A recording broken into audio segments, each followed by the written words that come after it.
Marcus Rashford hace un gran partido en el Camp Nou y en este vídeo lo analizamos en clave Real Madrid. Arrancamos.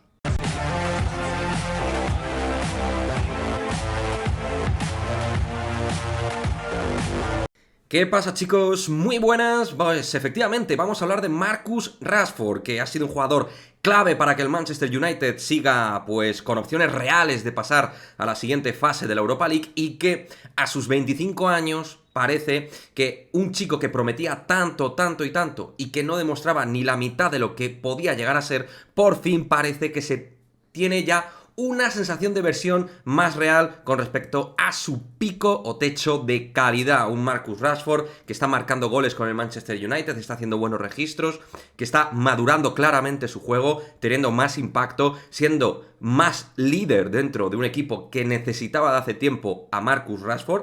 Y la verdad es que sí, hay que analizarlo para mí en clave Real Madrid, porque en este canal pues tenemos esa función absolutamente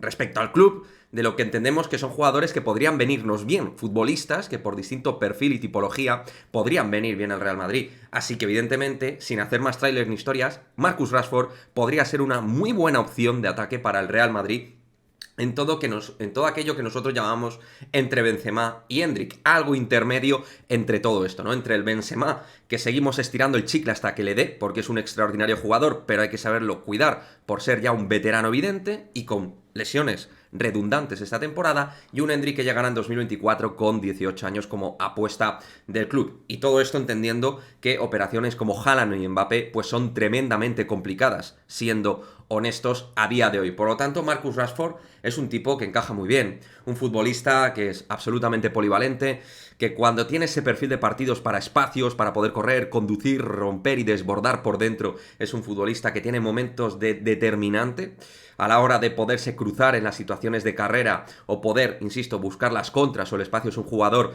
realmente que hace muchísimo daño a las espaldas rivales de los defensas y que además es un jugador que ocupa varias posiciones. Le está utilizando Ten Hag en muchísimos momentos como delantero centro, pero es un futbolista que puede moverse en los tres ejes de ataque dentro del sistema del Manchester United, tanto de extremo derecho como de extremo izquierdo como de en punta. De hecho, en los partidos que veis del Manchester es un jugador con una movilidad y libertad prácticamente total cuando el United tiene balón. Evidentemente, cuando tiene que defender, él ocupa su bloque posicional activo. Y es un jugador que es verdad que ha sido muy criticado por su toma de decisiones, por su irregularidad, poca constancia, pero todo eso lo va trabajando y parece más pulcro a la hora de tomar buenas decisiones y parece un futbolista más hecho. Y ahí están los números fríos datos que califican a un Rashford que en la mejor liga del mundo lo está haciendo cada vez mejor.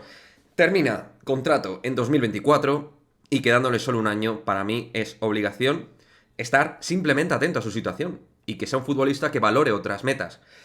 Tiene 25 años, si en un momento dado quiere salir de Reino Unido y valorar un Real Madrid, puede que este sea el momento contractualmente hablando. El Manchester va a hacer todo para renovarlo, porque es uno de los suyos, un jugador con el cual el público se identifica, un futbolista del cual se han dicho muchas cosas, que tenía un techo de absoluto crack mundial, que a día de hoy está justo en esa segunda base de grandes jugadores, es decir, para mí no está en un top, digamos, de primera línea de atacantes, pero sí actualmente en una segunda línea de grandes atacantes. O sea, imaginaos que hablamos de 17, 19, 20 atacantes top que hay en Europa ahora mismo, pues Marcus Rashford estará, pues eso, entre 12, 14, 11, o sea, está en esa segunda línea de grandes atacantes en forma de determinación de cara a portería a día de hoy, temporada 22-23, desde mi punto de vista. Y tiene unas grandes cualidades físicas, grandes cualidades técnicas, magnífico golpeo de balón, es un jugador que es alto, puede rematar, aunque él es un futbolista que sobre todo cuando tiene situación para poder encarar es ahí donde saca más sus cualidades, pero bueno, me parece que de verdad es necesario que el Real Madrid se fije en él, porque insisto, aunque tenga errores pues que a veces puedan llamar la atención con la calidad que tiene, creo que todo eso lo ha ido matizando, lo ha ido mejorando está evolucionando y está en ese momento, absolutamente, de demostrar aquello que se apuntaba desde hace 3 o 4 años en Reino Unido, de que podía ser un futbolista, incluso el líder de la selección británica. Ya con Southgate se ha ganado un sitio más importante dentro de la selección, o sea que pudiera ser, en cierto modo, poniendo dinero, pero en cierto modo, una oportunidad de mercado, siempre y cuando no renueve. Y el Manchester, pues, oye, verá qué hacer en el caso de que le quede un año de contrato y no vaya a renovar. Así que para mí, pues lo dicho, una buena alternativa, opción para el Real Madrid, en eso que nosotros llamamos, pues, apuesta multiposicional ofensiva. Te puede jugar de delantero, te puede ayudar a Benzema, a Rodrigo, a Vinicius. Bueno, jugador, pues realmente muy potente y que vendría muy bien para activar distintas situaciones en el ataque madridista. Me gustaría ver vuestra opinión, que me dejéis vuestra opinión al respecto. ¿Os parece una opción interesante Marcus Rashford al margen de un partido más que interesante en un Camp Nou, jugando en un partido tan importante? Hablamos de toda una gran temporada que está haciendo, demostrando ya esa sintomatología que ya se está convirtiendo en realidad. En fin, quiero como siempre vuestra opinión y nos vemos en el próximo vídeo. Chao, chao.